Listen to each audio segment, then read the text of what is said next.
Hi, I'm Nikki Lancaster from Satya Counseling, and in this video, I'm going to tell you a little bit about rumination, or the way that our mind can get really stuck in a rut. So as people, generally we're very, very good at solving problems. If you think about it, if you're cold, you might put on a sweater or a jacket. If you're hungry, you eat something.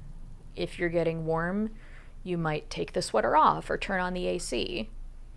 So when there's an identifiable problem and a physical solution and we have access to it, solved. Solved so fast, you don't even recognize that it's solving a problem. So when there's a gap between where you are and what you want, if you do things outside your head, the gap closes. Let's say that somebody wants to go to college. That involves making some effort. They might need to research colleges, fill out applications, write a lot of essays, and go on campus visits and put down some money. And then eventually, when they do enough stuff, the gap closes, they're going to college. The tricky thing is, when the gap is something that you don't have control over, let's say it's a memory that's very painful, or a relationship that you'd like to have and it's not going the way you want, or you don't have the relationship anymore. Your mind is looking for a problem to solve. However, when you do effortful stuff outside your head, things change. When you make effortful stuff inside your head, nothing changes.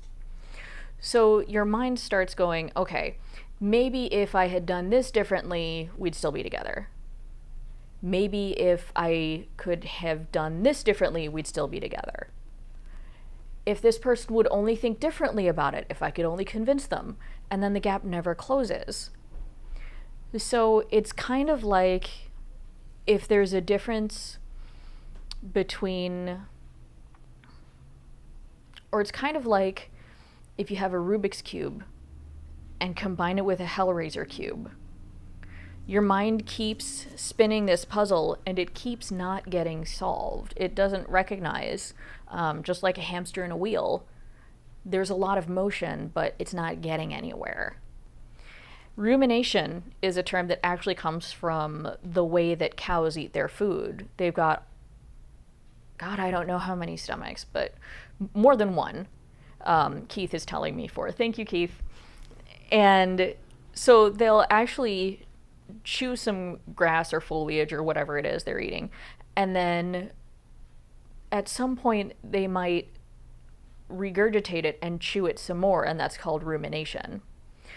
So that's what our minds do, is they chew over old stuff and think it's going to somehow nourish us, right? Because we're not cows and our minds don't have 4 extra stomachs. So that's one of the ways that we can get really, really stuck, is your mind is trying to solve the problem and is doing everything it can. It's doing exactly what it was programmed to do. Because if you think about it, this lizard brain has been evolving for millions and millions of years. And it's sending all these impulses up. And to badly paraphrase Stephen Hayes, you've got this computer up front, this cortex, this processing center. And that's only been evolving for thousands of years, not millions. And this is trying to mush this stuff down with language, which is kind of bullshit. So that's how our minds get stuck. Now, the thing is, if it was an issue of logic, you probably wouldn't need therapy. You're, just like we talked about earlier, very good at solving problems. So if you could logic yourself out of rumination, you wouldn't be ruminating anymore. So the type of work that I do is helping people come at it sideways, to sort of sidestep those verbal processes so that we don't get stuck in the hamster wheel or with the Rubik's Hellraiser cube.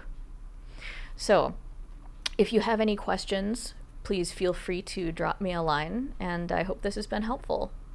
As always, thank you for watching.